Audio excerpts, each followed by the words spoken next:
ce que tu es, reçois la gloire. Pour tout ce que tu es, je loue ton nom. Pour tout ce que tu es.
Hapa inua mkono juu.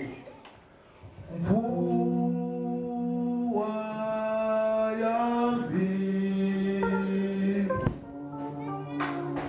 mvua ya mbingu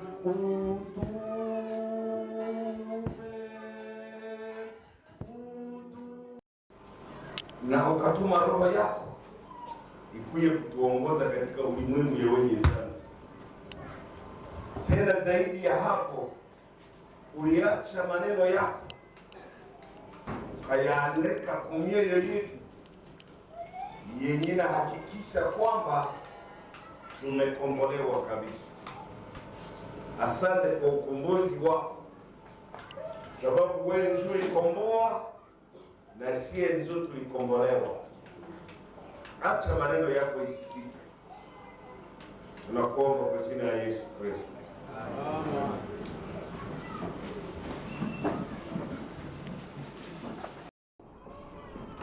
Nilifanya kazi ya mwalimu ya école primaire 1957, nikafundisha mwaka wa kwanza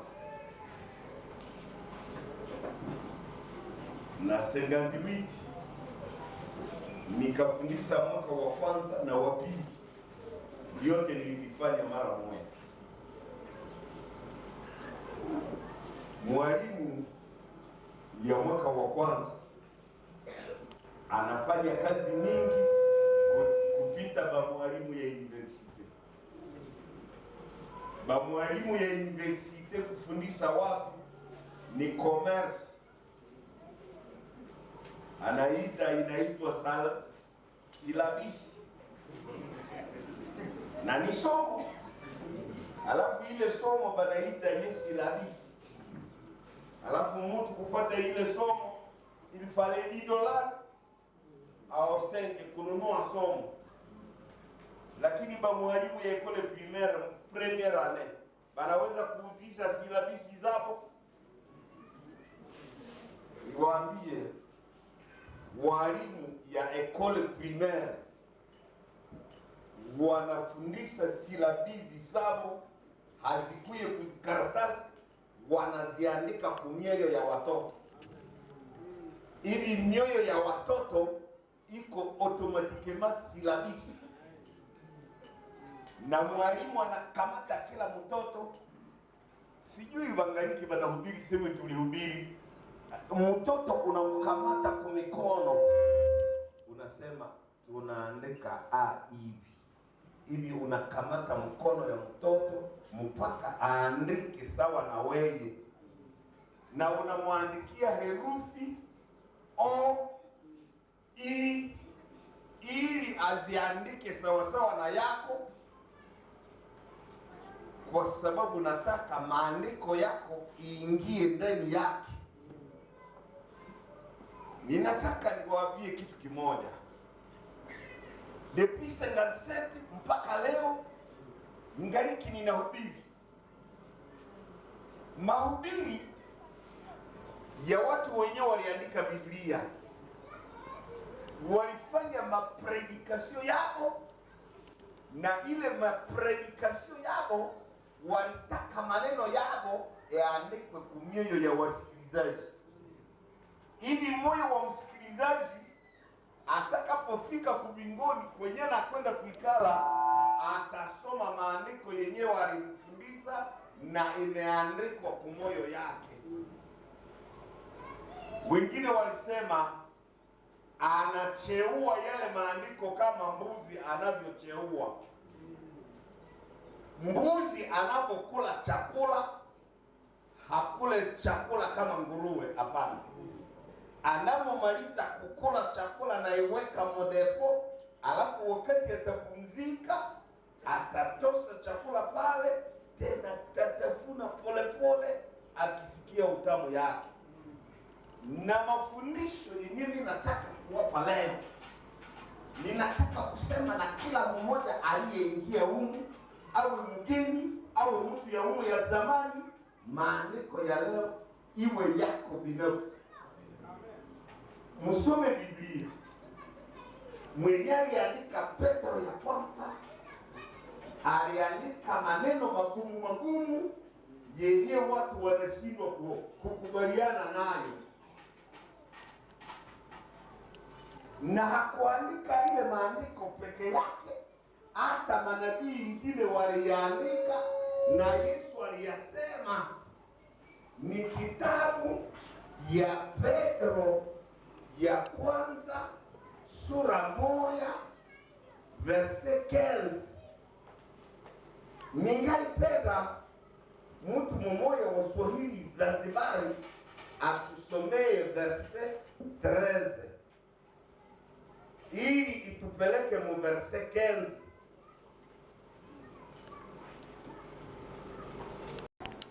C'est pourquoi, Ni kwa sababu ya ile, Seigneur le rein de votre entendement. anasema mufunge mikaba ya masikio yenu. Mimi nilitradura hivi, mufunge masendire ya masikio yenu. Maana yake maneno inayosemeka isipite hata moja kwako, kwa sababu utasamba yulu yake siku ya mwisho. Hii maneno ninasema hapa ni tribunali kusiku ya mwisho, na habatahurumia kama ulifika mkutano ya leo. Kubingoni malaika Gabrieli iko hapa na Roho Mtakatifu iko hapa na Yesu Kristo iko hapa, wakingoyela watauliza we apres la mort. Kwa hivi banasema funga mkaba ya mzuri ya masikio yako. Endelea. Soyez sobre. Tulia wakati unasikia maneno, ikala mzuri kwenye unasikiliza. Et ayez une entière espérance dans la grâce qui vous sera apportée lorsque Jésus-Christ apparaîtra. Na we mwenyewe uikale na matulizo, ukingoyela neema yenye utakutana wakati Kristo atakuya. Niwaambie, wakati Kristo atakuya ndio siku ya hatari. Batu wengine balisema inakale, kwa sababu hakuna nafasi mtu atakimbia. Wakubwa na wadogo wataitwa, matajiri na maskini wataitwa, vilema na wasio vilema wataitwa, wasura nzuri na wasira mbaya wataitwa. Wote watasimama mbele ya Mungu na wataulizwa, ulisikia nini yule ya Mungu?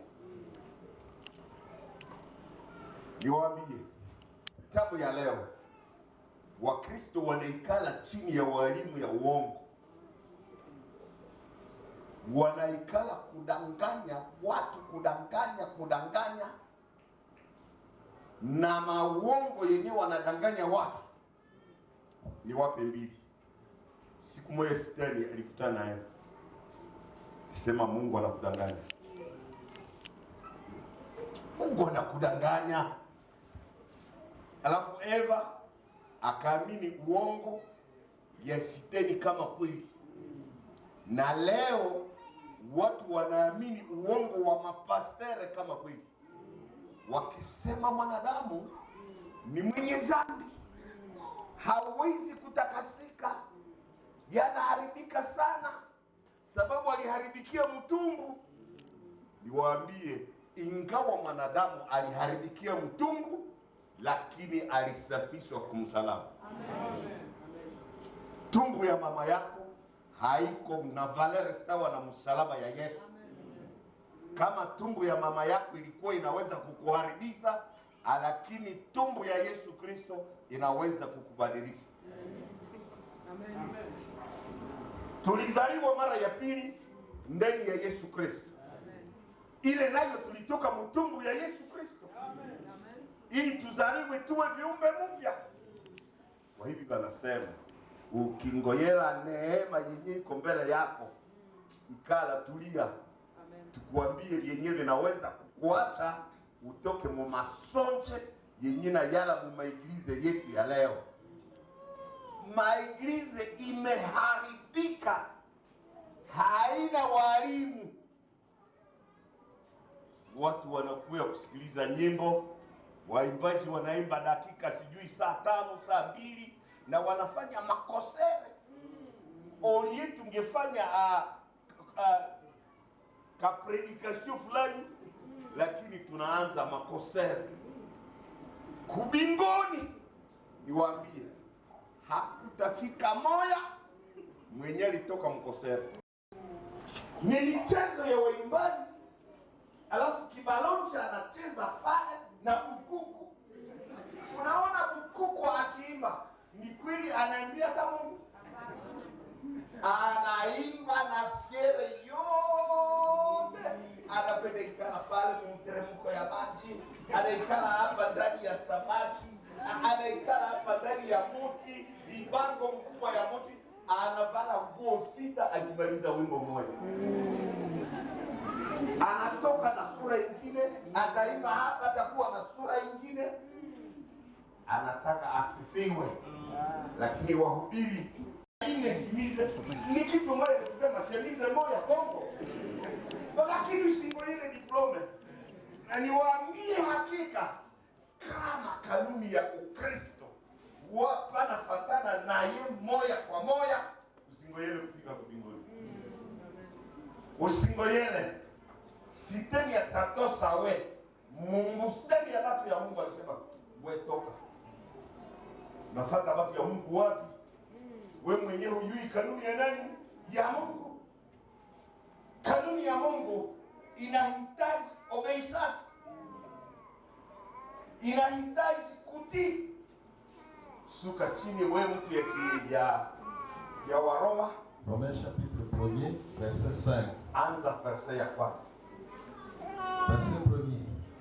Paul, serviteur de Jésus-Christ, Paulo, mtumishi wa Yesu Kristo, appelé à être apôtre, na aliitwa awe mtumishi wa Kristo, mis à part pour annoncer l'évangile de Dieu. Akawekwa kando ya kwamba kazi ya huyu mtu ni kuambia watu injili.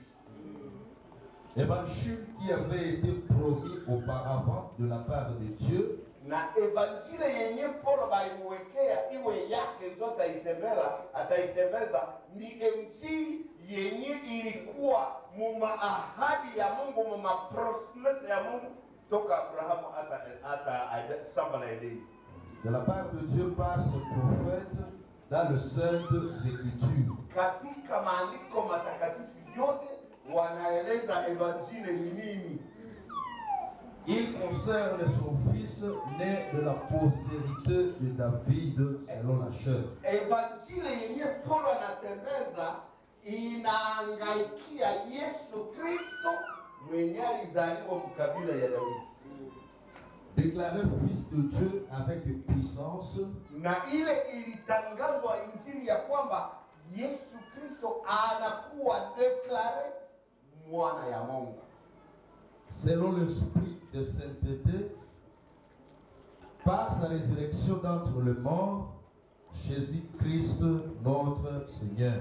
Anasema kusema evanjile ya Yesu Kristo ndio banamupa Paulo ni selo maisha matakatifu, na yale maisha matakatifu inatokana na Roho Mtakatifu kwa kufufuliwa kwake Yesu Kristo. Suka chini. Par lui, nous avons reçu la grâce et l'apostolat. Ndani ya Yesu Kristo tumepata neema na utumishi, apostola ya kuambia watu kuokoka ni nini, pour amener à son nom, à l'obéissance de la foi, tous les païens. ili tukamate mapadhifu yote, y compris les musulmans, y compris les bouddhistes, y compris les théologies de habari na kuokoka ni nini. Wenye wanaharibika sana mu protestantisme, ce sont les théologies. Kwa sababu nilikutana theoloji moja iliniuliza, na wewe mwenyewe ataka kusoma kalasi, unawaza moto anaweza kubakia mtumbi ya samaki siku tatu? Ule ni mtu iko na lisasi ya teoloji, alimaliza IPGL na iko mtoto ya pasteur, anasema eske akawe kamera wewe tunasema watu wanakuwa matakatifu. Nasema kusema watu wanakuwa matakatifu si haiko maneno ya kamera, iko maneno ya Roho Mtakatifu ikiwahakikisha watu ya kwamba kama unaamini Yesu utatakaswa. Alisema hapo pima kueleza kweli, mtu anabakia kutumbo ya samaki siku tatu na hayaoza. Mimi nasema ungaliki kui nivo, si hapo unaharibika hata kupita mafumu, kwa sababu mafumu wana imani ndani ya madawa yako. Lakini mwana ya Mungu alikuja kumaliza ubisi yako, alisema ginzi yona safari usiku tatu kusamaki, na ginzi ile mwana ya Mungu atakuwa siku tatu mtumbo ya nini ya dunia. Sasa wewe ndio uko na akili gani kupita ya mwana ya Mungu? Mwana ya Mungu alikubali Yona kusiku tatu ndani ya samaki, atatoka atahubiri. Yengine acha niwaambie ile, ninataka kuwaambia leo, usidanganywe, lakini kubali kweli, ili tunaleta wapanyifu yote watii imani yenye iko ndani ya Yesu Kristo. Amen. Kama unashindwa kuamini, haiko makosa yetu, iko makosa yako. Wewe unagandamiza roho yako, hautaki kutii katika moyo yako. Petro aliandika, turudie mu Petro.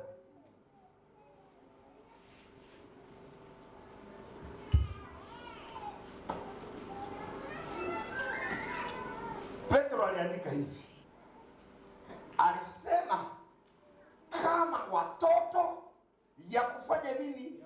Ya kutii. Musifanane epoke yenu ya zamani yenye mliishi ndani ya ujinga. Niwaambie Wakristo ya kwanza, wakati walihubiri, Yesu alikuwa hapa na mitume yake 12, lakini alikuwa na grupe ya watu wengine zaidi ya 12, sababu Roho Mtakatifu ilikutana mshambre hote batu saa 20. Ile saa 20 ni Wakristo ya Yesu, haiko ya Saint-Esprit, si ndio? Sababu Roho Mtakatifu ilikutana babo banaikala bakiingoyela ili saa 20 walikuwa waamini ya Yesu, na wale waamini ya Yesu walikala na deni moya ya kukonvaincre wafanyifu mupake batoke kufanyifu na waamini Mungu. Wafanyifu ya kwanza wenye walikuwa convaincu ni watu wenye Petro alihubiri mshapitre 2. Petro alikamata watu zaidi ya 5,000 akawafahamisha ya kwamba Yesu Kristo mwenye mulitundika mukisema ni mtoto ya Bikira Maria, leo kubingoni ili renye maintenant, na anaikala kudruati ya nani? Ya Mungu. Alafu kama yeye anaikala kubingoni na mamlaka yote, na yeye ndio alisukuma Roho Mtakatifu ikuye kutuchambua tutoke ndani ya woga, ili mnaona tunapochamuka tunachamkishwa na mesaji ya Yesu. Amen. Na mitume walichamuka, walisema neno la Mungu bila woga, walisimama ndani ya aveni, walisimama ndani ya makartie wakitangaza Yesu ile viva. Wenyewe walisikiliza mitume, walianguka chini. Biblia inasema walichomwa na mafundisho ya Petro, na watu ya Kifaransa hawakutumia kuchomwa, walisema walikuwa na cœur yenye iko vivement touché, maana yake roho ilikuwa frappe. Alafu kila mmoja roho yake ilikuwa frappe. Niwaambie jinsi roho inavyokuwa frappe. Roho mbili zote zinakuwa frappe. Nikuambie msichana, tuwe mbele. Ile kusema tuwe mbele haiko parole ya kila siku, ni parole atasikia ye mara moja kwa maisha yake yote, na ile parole itagonga roho yake, na usingizi ya ile siku itakuwa Mungu. Atalala kitanda akijua hapa je suis père, bakati soba amenipenda. Niwaambie, ukitaka kugombana na mtoto yako, kataza asiolewe. Tatema mate kwa macho yako. Kwa papo ilizala Mungu, haiwi na kuolewa ni nini? Hivi roho ya wasichana inakuwa tushe, na roho ya wapumbavu wenyewe walioa mwana wa Mungu ilikuwa namna gani? Ilikuwa frappe na ngume za maneno ya Mungu. Alafu wale wenyewe walikuwa tushe vivema, wakauliza Petro, tufanye nini? Sema kila mmoja wenu ageuke kwa upumbavu yake na akubali leo ya kwamba Kristo ile mwana ya Mungu. Amen, amen. Alimleta ubishi tena. Mleta ubishi. Rua mile. Iliposhindwa kuleta ubishi, Petro alisema alimwende mlaki mwingie mumai. Na kila